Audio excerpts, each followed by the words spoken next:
Okay, so here we have Finding the Soul Orb being played on Xbox Series X, courtesy of Soft.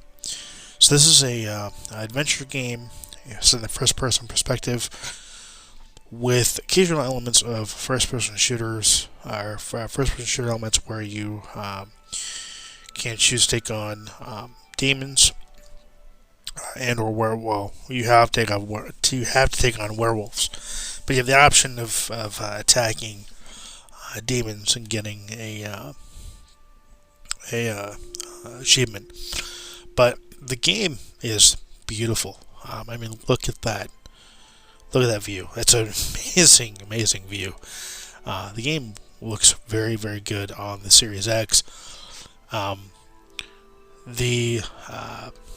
Use the left trigger or the RB button to run, and you have elements where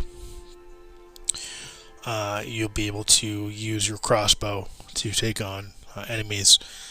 And you only get the crossbow when you come up against werewolves.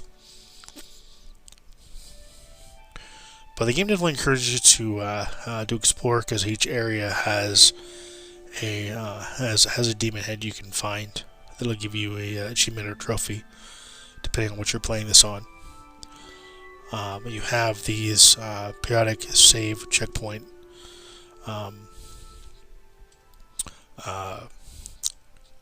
circles here. But yeah, I mean, the game looks beautiful. I wish that you could move faster. I mean, because this right here, this is walking. This just seems extremely slow. But I think that might be just so you can enjoy the area that you're walking around in, because it's very, very pretty to look at. But here's where you have the werewolves you'll take on. Each werewolf only takes 2 hits to kill. You also have to use the bow or the crossbow to hit switches and or levers that'll help you to cross gaps or rivers, because you can't swim.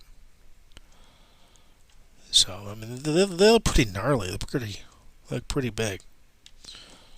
I mean, yes, the graphics aren't great. I mean, they could probably look better than they do in the Series X, but they even look decent for it being a indie title.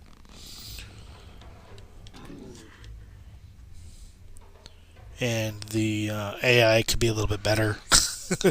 Instead, they just kind of run around, and sometimes they'll even avoid you, run away from you. But you can go into these cabins looking for those demon statues. I've already gotten the statue for this area, so that's why that didn't pop for me. But there's quite a bit of attention to detail here with the ability to go into these cabins, and you kind of really explore the area, with at the same time still being a rather linear experience. But I love the music. I love the environments you're walking around. And I'm about halfway through the game at this point. Spending several hours just kind of wandering around, just kind of taking it all in. It's a very beautiful game, very beautiful experience, and it's definitely not a hard game by any means. And I think it's more meant to be like just kind of a casual adventure game, with, like I said, a very few first-person shooter elements, with the fact that you have to use a crossbow occasionally. Now, you can't jump into the water. You jump into the water, you will die. So you cannot swim. But, like I said, this game is just beautiful to look at. And definitely kind of encourage you to keep wanting to play the game, honestly. With just how much there is to look at, and you always want to... You're playing to see, where the next area is that you'll end up, and how the story that you're playing through eventually will unfold. I mean, is the suspenseful music a little cheesy? Yes, I will admit it's a little cheesy, but it's still, like I said, a very good experience, a fun experience on the Series X. I haven't played this on the Xbox One yet.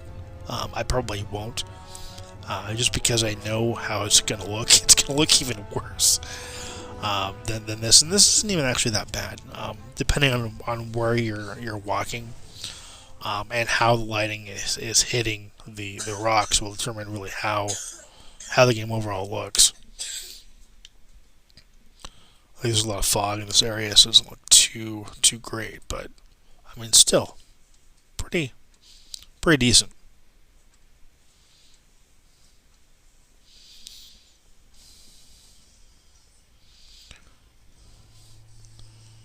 Definitely worth playing for sure. It's a lot of fun. It's overall a great experience, and one I would definitely highly would recommend checking out. The only downside of outside the fact that you can't move very fast, because I'm constantly running through the game, because it just feels like that should be the walking pace, honestly. Other than that, the only real nitpicky thing I have is the fact that two things actually. The AI isn't all that great. I wish the AI was not as dumb. Um, and I wish that the sound they chose for going through these checkpoints was a lot subtler. That overall hum I really don't care for. I wish maybe it would have been like a chime or something to that effect. Um, but I mean, other than those things, this game is. Oh, also the aiming isn't all that great either.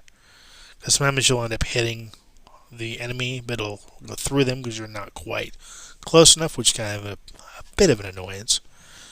Or that kind of thing will happen, or you're trying to take them out without actually getting seen.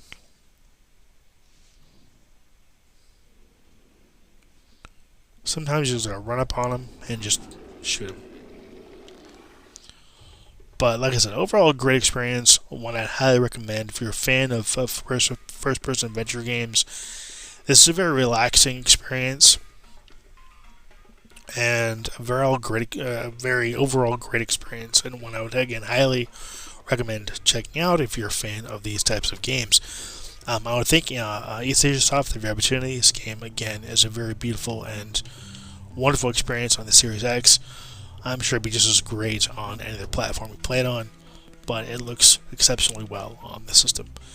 And that'll do it. I want to thank you for watching, thank you for subscribing, and as always, until next time, take care and happy gaming.